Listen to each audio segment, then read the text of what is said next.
Morning. Morning.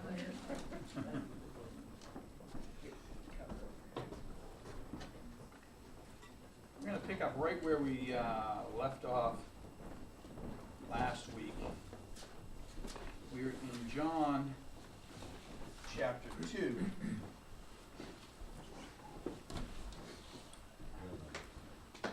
And I've asked a couple of questions. I want to talk about something I didn't actually. Am I on? Sorry about that, Phil. I thought I hit the button. How's that, better?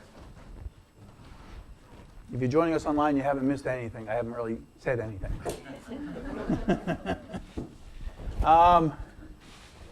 So we were talking about Jesus entering the temple and turning over the tables of the money changers, and we asked a couple interesting questions. But before we get to the questions, I want to talk about this phrase, make not my Father's house a house of merchandise. Now that's not normally what we think we hear when we think of Jesus turning over the table of the money changers, right? What's the expression we normally think of when we think of him turning over? What does he say? What? A den of thieves, right? My Father's house should be a house of prayer, and you've made it a den of thieves. So what's the obvious reason why John records him saying, my Father's house, a house of merchandise, and actually it's in every one of the other Gospels, Matthew, Mark, and Luke, where he calls it a den of thieves. Why does John record something different? Give me just an idea of why he would do that. No ideas? All right, let me give you a couple. One could be that John heard something different, right? Because this word merchandise actually is not the same word as thief. You might think, oh, well, it's the same word. John just interprets it differently.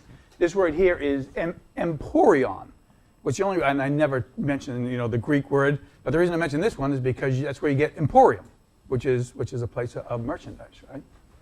And the word that Matthew, Mark, and Luke use means thief. So they heard him say thief, and John heard him say merchandise, a den of thieves and a house of merchandise. Why? What? I said you're going to tell us. Yes, because he did it twice.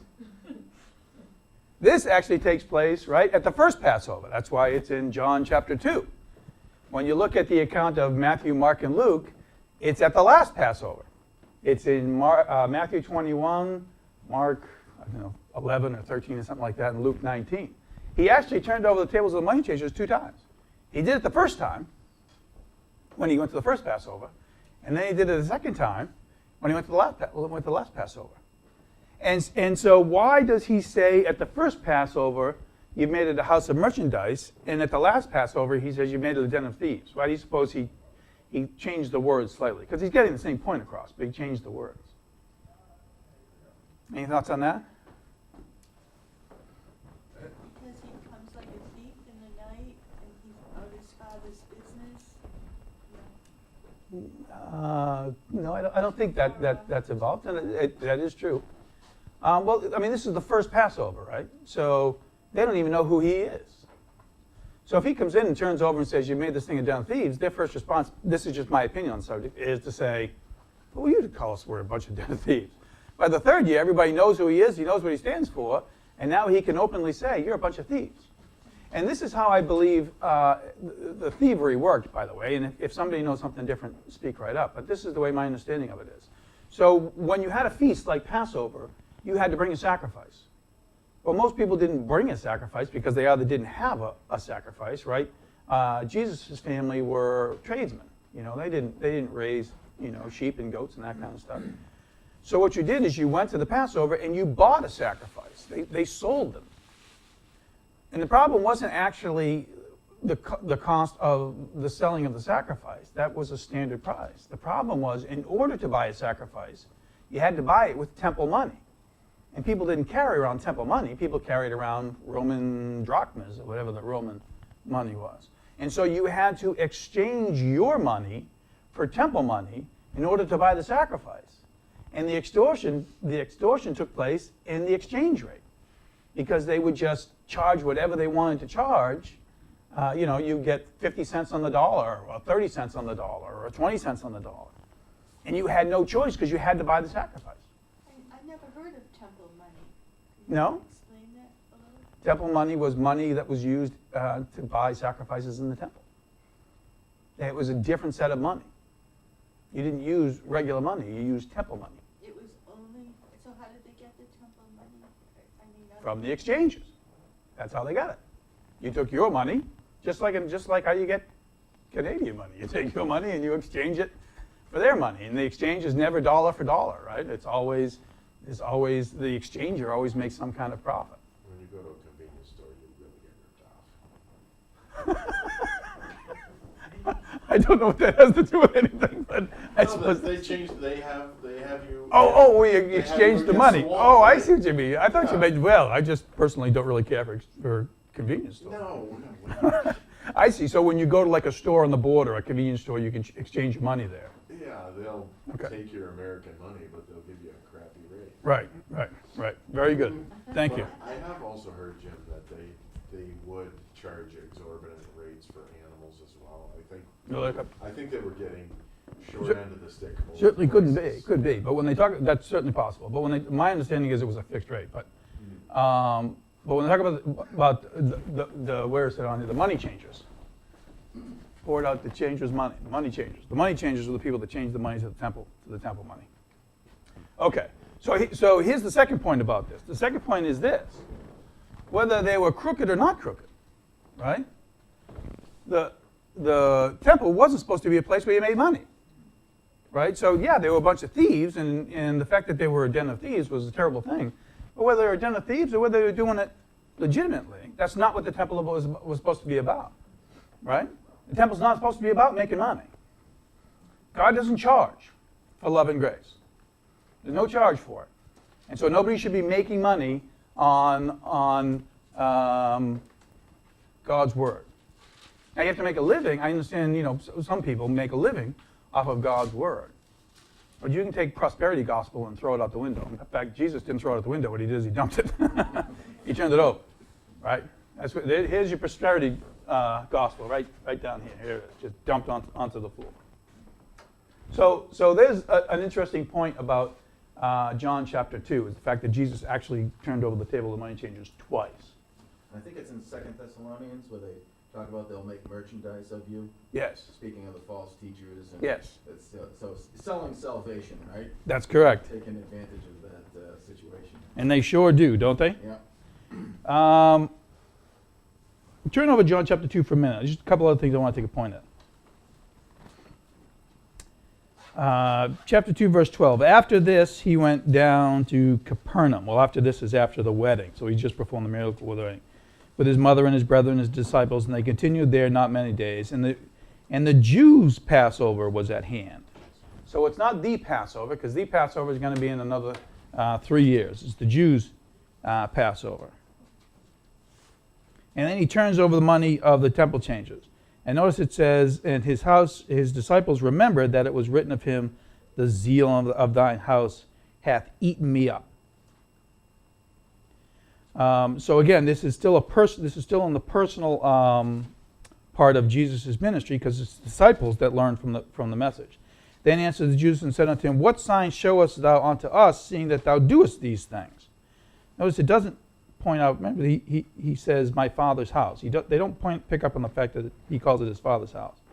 And Jesus answered and said unto them, Destroy this temple, and in 3 days I will raise it up. Well, that's kind of interesting, isn't it? This is like the first thing that he says at all in public, and it's the last thing they hold, the only thing they can be able to hold him accountable for later, even though they interpreted it wrong, obviously. But it's interesting that here he is at the very beginning talking about, take this house and I'll turn it over in 3 days. And that's what he ends up getting crucified for that statement, or for the misinterpretation of that statement. So for everything he says in the next 3.5 years, they have to go all the way back to the beginning to find something to hold him for. Okay, I just wanted to make that point as well. So turn over to John chapter 5. And we'll pick up. I asked a couple questions last week, and one of the key questions I was wondering was why here is what these guys are doing acceptable within the parameters of the temple and everything else, for as far as everybody else was concerned, obviously not as far as Jesus was concerned. And yet, an impotent man gets healed after being 38 years where he can't walk, and he gets called out for carrying his bed. Or the greater example, Jesus heals a man who's been impotent for 38 years, and they want to kill him for it. So why is what happens to the impotent man and what Jesus does considered condemnable, and yet what these guys are doing is perfectly fine? Any thoughts as to why that would be? Richard, we needed you here, actually. Oh, hello, good morning. Hey, good morning, nice to have you. Richard is an authority on all things temple. I am not. He did not know that, but he is. Tell us the story of the money changers. How did that work? The money changers were in the court of the Gentiles. Okay? So it prevented the Gentile seekers of God from actually going and worship and praying, because they had, you know, all their stalls and the animals were there. And so that, I think that was the biggest problem that Jesus had with it. He was preventing the Gentiles from worshiping at a temple. You know, you made my house, you know, as a house of prayer for all nations. Right. I think he quotes from Jeremiah and from Isaiah, and he combines, you've made it into a den of thieves, because they were robbing the people. In order for you to get a lamb or an animal, you needed to pay with temple coin, which you had to exchange, because you had people coming from all Right. over the Mediterranean world. Right. And so you had to, the exchange rate was exorbitantly high. And Right. So they were making money left and right. And so it wasn't about spiritual, a higher spiritual plane. It was really about greed. There you go. Thank you. Nice job. Nice job. That actually tells us more than we knew. That's very good. Very good. But yeah, again, it's got to do with the exchange rate for the temple coins. Very good. So again, why then, Richard? No. Why then was it why then was this acceptable, yet what Jesus did was not? Any thoughts on that? And we'll take a look at what Jesus did in just a minute. But why do you suppose it was that these guys could be crooks in the temple and nobody says anything, and Jesus heals a man on the Sabbath day and they want to kill him for it? Doesn't it seem like there's a bit of something's out of whack, right? Why would that be? Love of money. The love of money? In the end, I think that's a part of it, yeah. Because in the end, our intents are evil. But see, this is the great thing about rules. The great thing about rules is, as long as you follow the rules, you don't have to be answerable for your intent. And what these guys were doing was technically, especially when you look at John chapter 2, was technically acceptable within the rules. Right? You had to have sacrifices. So you had to provide sacrifices because people would come from everywhere. You had to use temple money, so you had to take your money, switch it to temple money. So what's the problem? Well, of course, the problem is you're making merchandise out of the house of God. But that's about intent. The other thing is about following the rules. And there was a hard and fast rule as the way it was interpreted. And the hard and fast rule was you didn't do anything on the Sabbath day. That was breaking the Sabbath. That was breaking the rules. And so if you broke the rules, you could get called out. But there's always people who are playing games within the rules. And it's just like in the ecclesia. You got somebody in the ecclesia that has a problem? What's the rule? Well, the rule is if they have that problem, out they go. Okay, no, that's the rule. Out you go. What's the intent? What's the best thing for that person? What's the best thing for their family? How are we going to keep them in the house of God? How are we going to bring them back into a place of faith? Well, we got the rules. I had a brother who's long since gone. I wish he was still here, but he's long gone. But he's a marvelous brother. But he did say to me one day, why do we have a constitution if we don't follow it? And I said, well, he was a great line from, I can't remember the name of the movie right now, you know. He said, why do you have a constitution if you don't follow it? Well, the Constitution's a guideline. Right? That's what it's supposed to be. It's a guideline. And if your rules say as long as you follow the rules, then I never have to adjust the intent of my heart. Why I do the things that I do.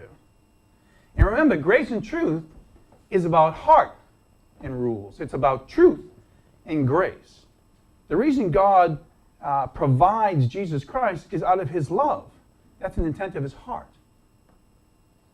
But at the same time, he has truth, the way things are supposed to be.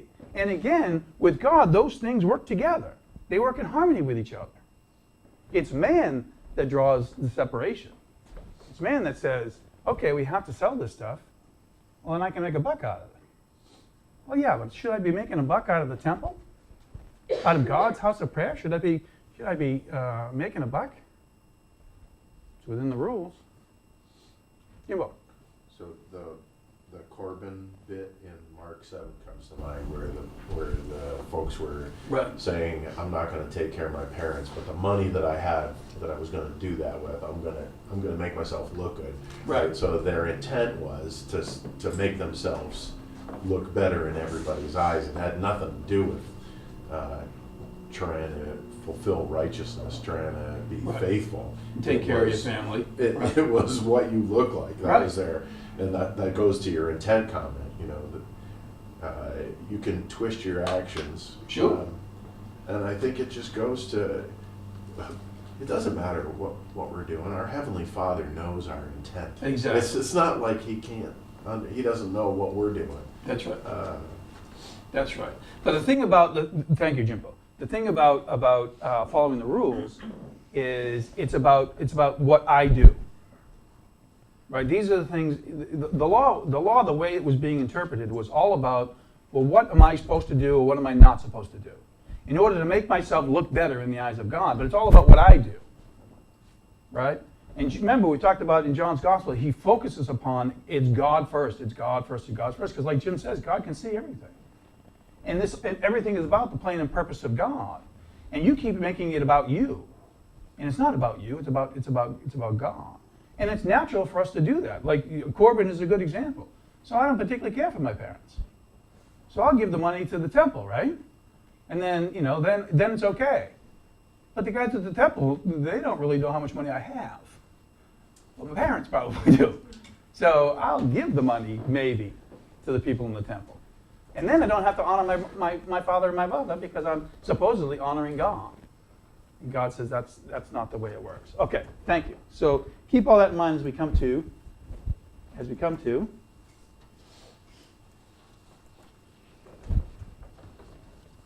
to swirling circles.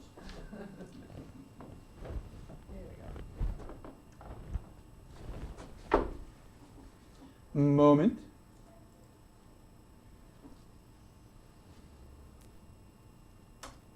Aha. Did that come up? John chapter 5.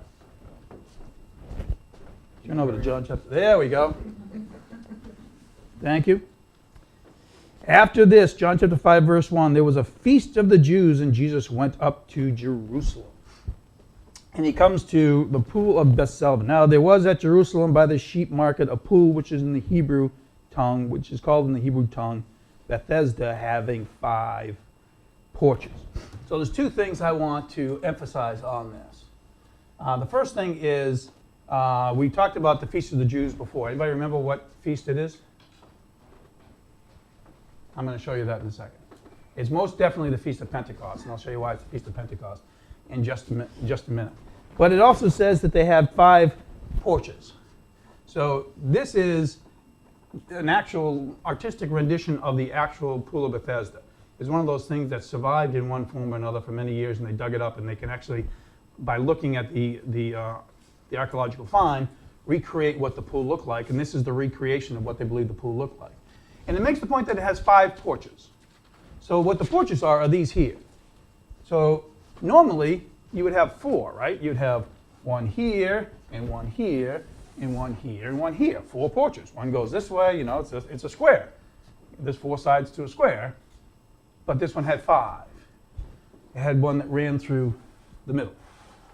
So you had a pool on this side, and you had a pool on that side. So why is it important? Because everything in Scripture is important. Why is it important to say that there's 5 porches? Well, first of all, what does the number 5 represent? Grace. Grace. Correct. So we're going to have a gracious act that's going to take place. So we have 5 porches. But there's more to this porch than just the fact that it's the 5th porch. Does it make sense that that's the 5th porch? That makes perfect sense, right? Okay. Reading on. In those days, a great multitude of impotent folk and blind, etc., etc., etc. The angel stirs up the waters. And then if you get into it, somehow you get disease. That's all about superstition, right? And a certain man, verse 5, and a certain man was there who had an infirmity 30 and 8 years. Oh, I don't want that one yet. I don't know how to go back. And so we asked, why 38 years? And 38 years represents Israel's wandering in the wilderness after they had denied God. That's the only number 38 I could ever find in the Bible, and I'm quite sure that's what this represents. Okay, we'll get more into that in a minute. So that's what the 38 years is. It took them 2 years to get to Kadesh Barnea, where they went and checked out the land. They refused to go in because they didn't put their trust in God, right? It was only Jacob and Joshua and Caleb that said, no, God, if God says we can do this, then we can do it.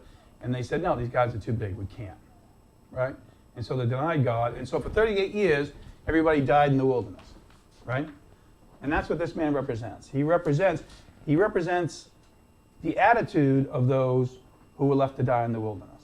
That's the attitude that you see in the man.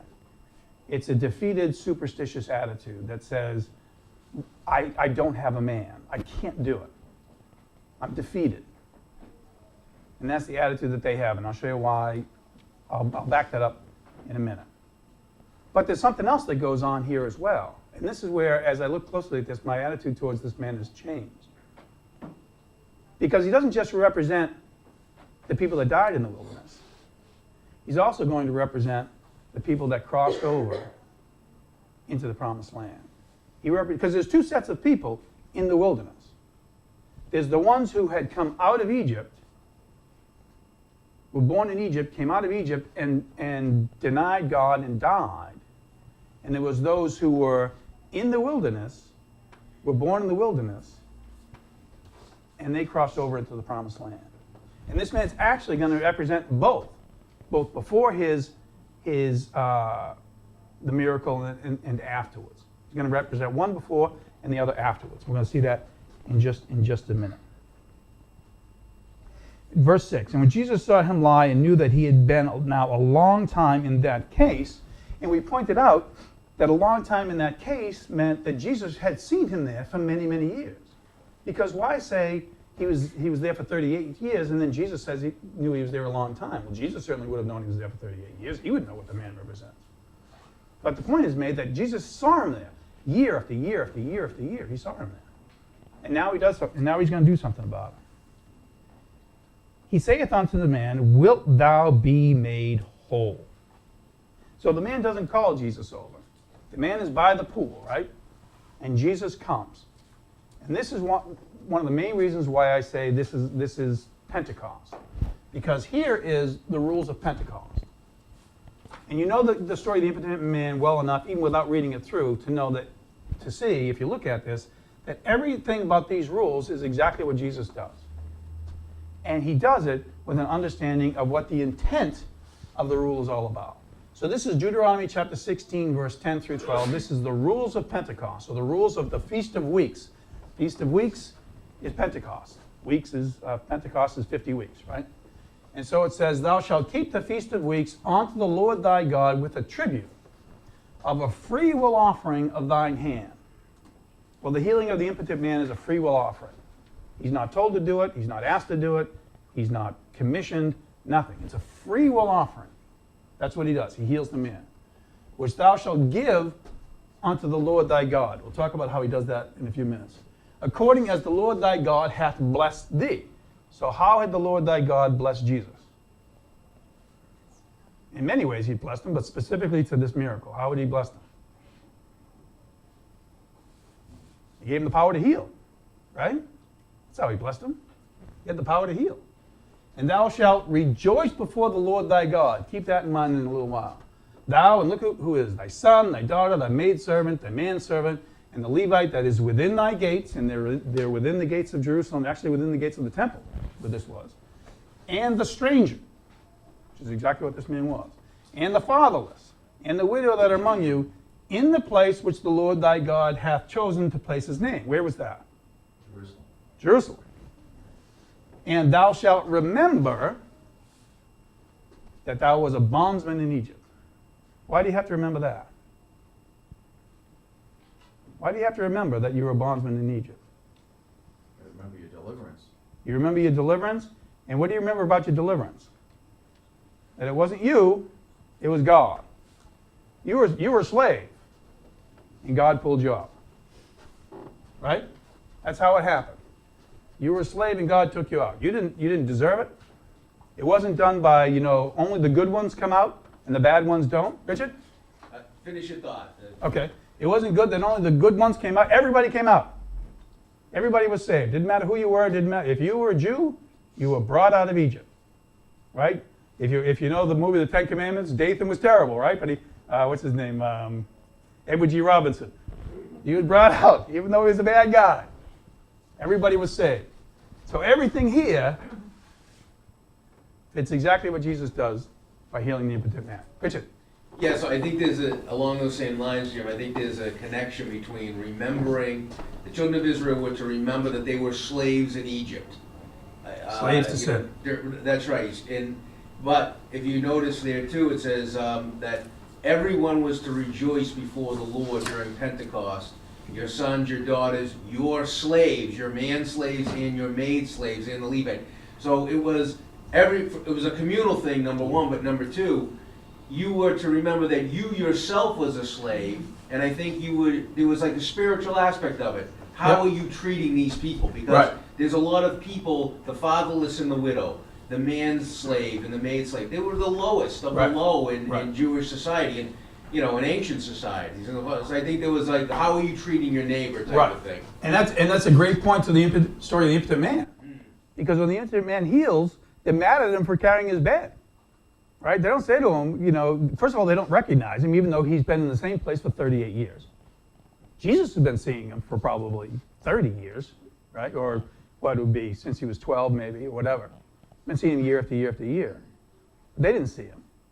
And then when he carries his bed, like we said, there's no question as to, who are you? What are you doing? Well, I was impotent by the pool for the last 38 years, and a man just healed me. Well, that's unbelievable. You're not supposed to carry your bed, but that's unbelievable, right? That's all gone, right? This speaks, as Richard pointed out, to the opposite of that. The other reason, again, a reason I realized when I was thinking about this, again, what we have here in John chapter 5 is the first public act of the Lord Jesus Christ in the Gospel of John. The first preaching act. And that's what Pentecost is all about. Pentecost is all about preaching the gospel. And so his first act of preaching the gospel, again, another recognition that clearly this feast is Pentecost. So keep these in mind, because we're going to look at that when we look a little bit further at the... Insert one there, affirmative, 38 years. So why do I say that this man represents those who are in Israel? Turn over to Joshua chapter 5 for a minute. What time we got? Oh, 10 o'clock. Shame on me. Well, shame really on Richard. I mean, really. Where are we, Joshua 5? Joshua chapter 5. This is the story. This is a remarkable story of the circumcision. So they've crossed over the Jordan River. The others have all died in the wilderness, and they've crossed over, and then there's going to be circumcision. We'll pick it up in verse 2. At that time the Lord said unto Joshua, make these sharp knives and circumcise again the children of Israel the second time. And Joshua made him sharp knives and circumcised the children of Israel at the hill of the foreskins. I'm presuming that name was received after, not before. And this is the cause why Joshua did circumcise all the people that came out of Egypt that were males, even all the men of war, died in the wilderness by the way after they came out of Egypt. So everybody that was in Egypt was circumcised. And they all died. Now all the people that came out were circumcised, but all the people that were born in the wilderness by the way as they came forth out of Egypt, them they had not circumcised. So look at the difference. They're all by the way. It's all after they came out of Egypt. But these died. These were born in the wilderness by the way as they came forth out of Egypt. So to come forth out of Egypt means what? Out of sin. It means to come out of sin. So the wife came out of sin. What do you suppose by the way means? The wilderness by the way. What somebody just said, what? They were going through. What they were going through. Yeah, this is the walk of faith. That's what it is. The wilderness by the way. We're all traveling in a wilderness. And we're going to die, or we're going to be born. And these guys were brought across the Jordan River into the Promised Land, and these guys died. They died in the wilderness because they didn't put their faith in God. And these guys were circumcised. And these guys were not. So it's not about physical circumcision, because these guys were all circumcised. And what does circumcision mean? The cutting off of the flesh, right? That's what circumcision is. But if it's just a physical act, it's meaningless. But if it's a spiritual act, it's salvation. See the difference? This is law. They were all circumcised. You know, these guys weren't. So here's my question. Why weren't the children circumcised? They're 38 years in the wilderness. They probably had time to circumcise their kids. Why didn't they circumcise their children? No sharp knives. I think they probably had a couple. I guess technically you only really need one. Might take a little bit longer, but you only need one. Why didn't they circumcise their kids? Now they're going to die in the wilderness, right? God had condemned them. So you say, well, they're condemned, okay, but why didn't they circumcise their kids? To get their kids prepared to enter into the kingdom. They didn't want to cut off the flesh. They didn't want to cut off the flesh? That could certainly, in a sense, yeah. Yeah. That's what the symbol is, right? It's getting rid of. Right. Getting rid of the flesh. Right. Right. And yeah, I think you're right in a sense, because what it is, it's got to do with their attitude. Right? Their attitude was just what the impotent man's attitude is. What's the use? I don't have any man. Why even bother? How is their situation going to be any different than ours? Right? Yeah, I can circumcise them, but you know what, they're not going to sin then? And then when they do sin, God's going to condemn them. So what's the point? Were they condemned by God because God condemns, or were they condemned because they didn't put their faith in God? Right? So look what it says in verse 6. For the children of Israel walked 40 years in the wilderness, till all the people that were men of war, which came out of Egypt, were consumed, because they obeyed not the voice of the Lord, unto whom the Lord sware that he would not show them the land which the Lord sware unto their fathers that he gave us, the land flowing with milk and honey. And their children, whom he raised up in their stead. Who's he? Moses. Moses? Moses is not mentioned at all. Richard, Robert, say it again. It's God. Because this is all about God and Joshua. God raised them up in the wilderness. So what they didn't do, God was doing. God was teaching them. They had a Bible class. Probably with Moses. And God was teaching them the way of salvation. Them, Joshua circumcised, for they were uncircumcised because they had not been circumcised them by the way. So God taught the children about the truth. They didn't do their job of following the rules, but God taught them the truth. And so they crossed over the Jordan into the Promised Land, and these people stayed out. So they had somebody. They had God. Now, they had been taught the truth as well, right? But they didn't listen. And they had been taught the truth, and they crossed over. And there's Joshua. right in the midst of the story. Joshua circumcised him. Okay, let's come back to the story of the impotent man. That button doesn't work. And he says in verse 7, Sir, I have no man. When the waters, blah, blah, blah, I cometh, another step is down before me. The key is, Sir, I have no man. I have nobody. That's the people in the wilderness. God condemned us. We have nothing. We have no future. If I bother circumcising my kids, they don't have any future either. How is it going to be any different? It's that defeated, and that turns into superstition, right? Because superstition is all about what I need. Right? I need somebody to take me into the water. And if they just took me into the water, I would be fine. I have no man. And this isn't the only guy, by the way, that says, I have no man, or says, I need a man. Right? Job said it. My Redeemer cometh. David said it. We all need a man. But we're not all defeated. Job said, even though I will rot in the earth, yet my Redeemer will come, and I will be saved. And that's different, right? But this man says, I have no man. Did he have a man?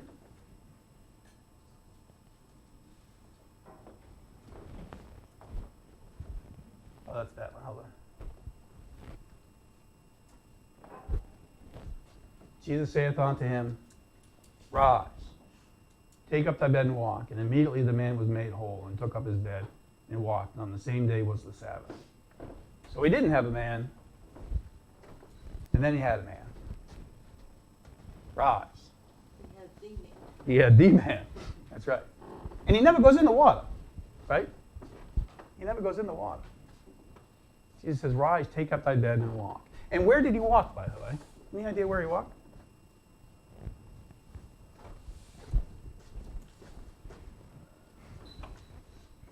Hold on.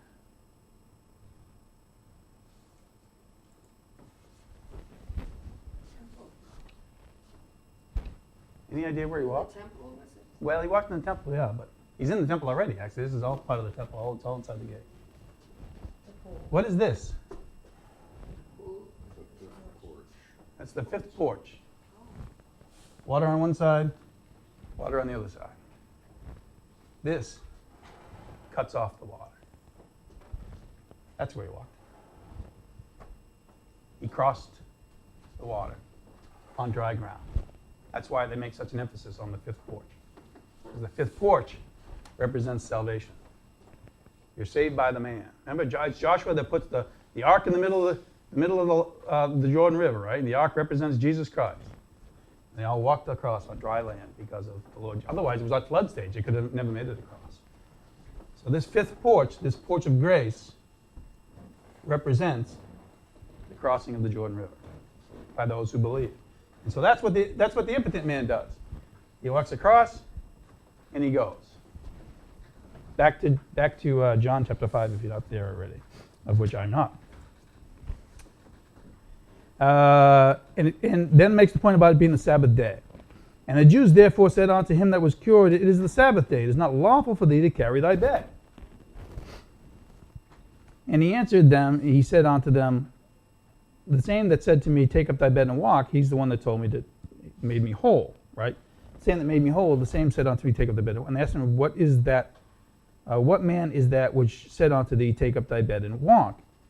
And he that was healed wist not who it was, for Jesus had conveyed himself away.